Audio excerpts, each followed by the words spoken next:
welcome back to the channel. It's me, Dania, here again. Why am I even laughing already?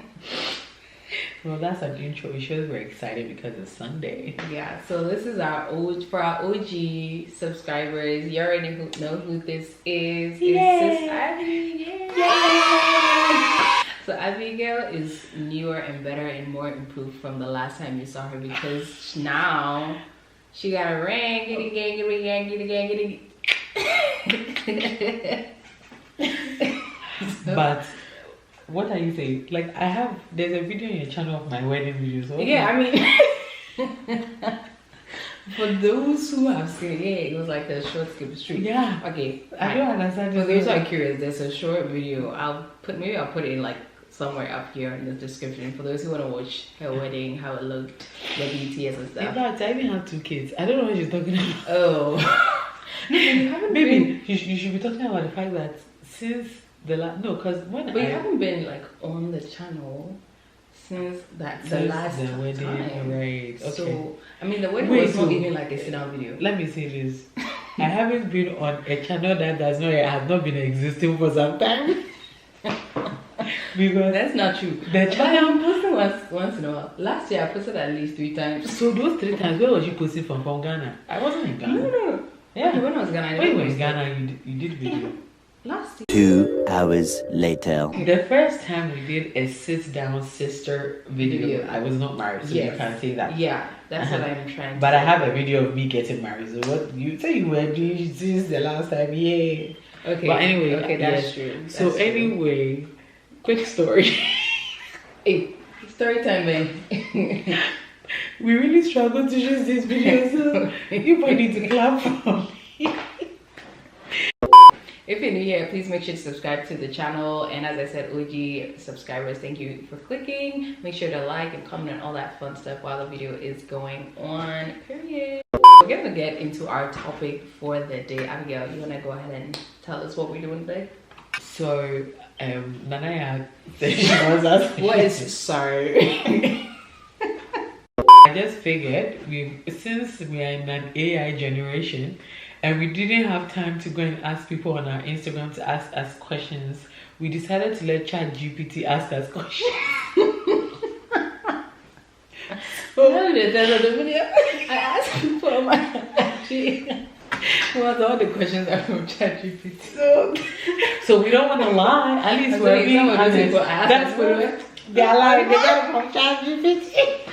We got the questions from ChatGPT. So if you don't have ChatGPT, make sure you sponsor this video.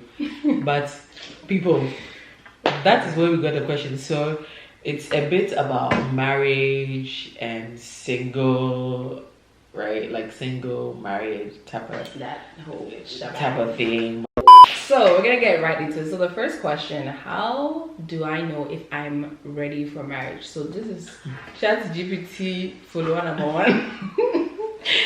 She's asking. Her name is Brittany, and she's from Australia. I like that. Brittany from Australia is asking, how do I know if I'm ready for marriage? How do you know? Oh my God! They say you know when you know. Yeah, I know, right? Maybe you know what, that thing too is true. You know when you know. Yeah, I don't know if I knew I was even ready. Okay, no, like if I'm being honest, like I feel I didn't know if I was ready, but I think that how will I answer this question? I'm bringing my perspective, but the way the one does not perspective. How do I know? How did you know you were ready to be married? Like, I was just bored or busy. That's so bad. You want to be single? No, but here's my thing. Like, that is not a bad thing, right? That you don't want to be single anymore, or you think. Or like, you know, honestly, maybe you've gotten to the point where you feel that okay, like you're ready to be married. Okay, I think what will help is what are some qualities you worked on within yourself that's okay. So let me applicable. so maybe let me backtrack. Backtrack. Sir, and what am I doing, sir? YouTube is weird. It makes you talk like it makes you bring out somebody nobody even knows. Like me when I start, my accent is very nice in American. I still know, like, the video ends. Yeah, Ghanaian. Ghanaian. YouTube is weird. It makes you do weird stuff. But anyway, so I'm going back to after, like when I graduated university, I wasn't ready for marriage because I felt I was not mentally prepared for that aspect of my life. So in fact, if you came to me and you were even talking about marriage, you were literally pissing me off at that point. So I also think there's that, so within yourself, I think it is just, that's where having that relationship with God also comes in. Because for me, it was something I was also praying about a lot, because obviously people around me were getting married and things like that. But, in all honesty, there was a time I even prayed and God told me I was going to get married at 28. So, my goodness, it's like God had just given me chance to be properly single. Because I wanted to be single after university. I genuinely wanted to. And on top of it, too, goals also play a huge part in all this thing. Having certain goals, having things you want to accomplish before you get married. There's nothing wrong in wanting to accomplish something. For example, I wanted to do my master's before I got married because heck, if I get married and now I want to do masters, who will be paying for that school fees? Check. So, I knew that I didn't want to marry and then now come and do masters. Everybody is different. There are people who did their masters after they got married, but to me, thinking of even the finance aspect of marriage, I knew that there was no way I was going to get married and have my husband be paying for my masters. Because now it will be a long prayer topic. We'll be looking for scholarships. We will be doing that's if obviously I marry a rich man, billionaire, back you just pay and all those things will happen. But if you don't marry the billionaire, meaning that's what now you and your husband will be doing. Because to me, I felt that when I get married, anything like I have left my parents' house and I'm going to cleave to my husband. So there is so all the finances would have shifted at that point. So if I wanted to go to school, if I wanted to get a degree, if I wanted to do any professional certification, all those things, it means that it's either I am paying or my spouse is really going to sponsor that. So the goal thing is a huge thing. So for me, that educational thing was a big thing for me. I think even with this one, maybe because of, I don't know, certain cultural differences, like I feel like in America, most people like by 18 they're like so independent, they're out of their parents' house. So for some people they might feel, I'm already paying for stuff myself. Anyway. So they might feel like I'm not really sure. But if depending on kind of where you're from, not all African families do that, but for us, you're considered technically still under your parents until you're married. Yes. And so depending on who your parents and who your father is, they will still cater to your needs until that moment. So that's kind of the perspective she's coming at. So if you're already an independent boss chick, hallelujah, do your message want to be one. But, yes. This is more of that angle. Yeah. Thanks for clarifying that. And another thing is, like I said, the goal thing was a big thing. And also I had just finished school. I wanted to work. I'm not saying marriage will stop you from working.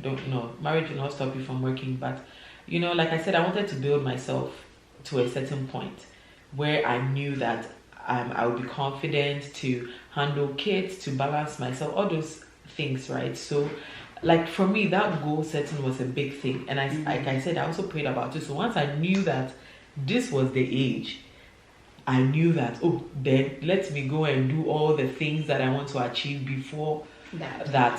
Then marriage is also preparation, right? That's another key thing.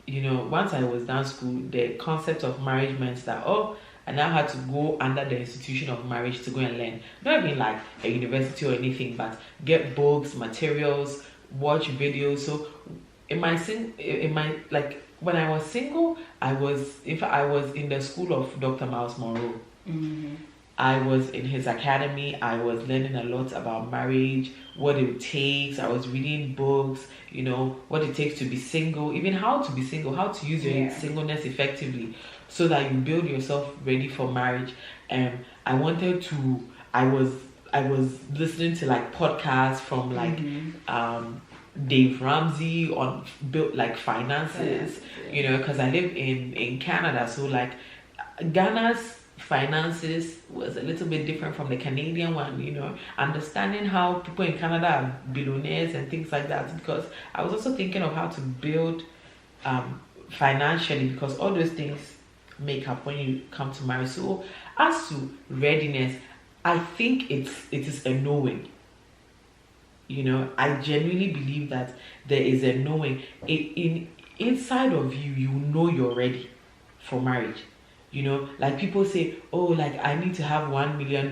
You don't need, like, you can't be ready by just knowing, because like I said, everything is, you know, that okay, I've developed myself to a certain point. I can handle somebody's child in this aspect. You know, I can lead them, like especially for the men, it's really about leadership and you know, like leadership, finances, all those things. Let's say you're 30, you need to sometimes look inside of you and ask yourself, like, how am I going to lead this woman, right? Because marriage is, especially for the men, is really a lot of leadership and stuff like that. Women, you know, even in as much as we have all these women doing leadership and things, at the end of the day, you know what, to me, that's one thing I've come to realize, that we still look up to the men to also provide that leadership and guidance for the family. So you can imagine not being a leader, you know, you've never even understood what it means to be leadership roles, all these things, and then you just get up. When you are going to marry, you will know that this thing that I'm going to do, like, you know. And one thing I think people take for granted is counseling, premarital, like the counseling aspect. I think, you know, people take that thing for granted. Like, we didn't do an in-depth one, and I think it was so bad on our part that we didn't really do an in-depth one. And I think it was just because I was in Canada, he was in Ghana, we were just doing, so we were sort of all over the place, you know. But don't take that thing for granted, because I think personally that premarital counseling can make you know whether you're ready for marriage or not. Just because of the things, the conversations, the conversations that will come up, the kind of assignment. And it's okay, you know, that you took somebody for premarital counseling and you're like, okay, you know what, based on the things we're talking about, when I look deep within myself, I'm not ready. Right. Yeah. That makes sense. So maybe let me shut up for him. That was good. Thank you for that very Long insightful people, I can talk a lot, so very insightful answer. All right, only 2 questions. Yeah, at this rate. This is like a 4-hour video.